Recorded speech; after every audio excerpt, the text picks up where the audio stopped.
शहर सिंगारी सिम का हाकम अली लिखे तो जॾहिं शाम पाछन के वेड़े छॾे, जॾहिं दर्द यादूं सेड़े छॾे, तॾहिं चंड के तूं न्यापो कजां, अञा हसरतन जा ॾिया था ॿरनि, अंदर के आसरा अञा था रहनि।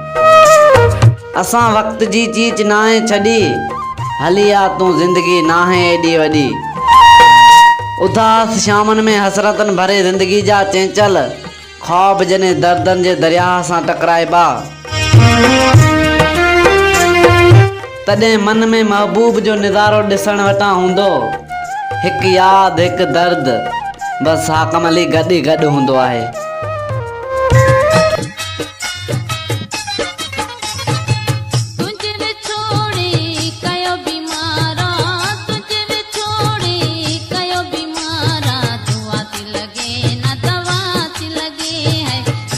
लगे न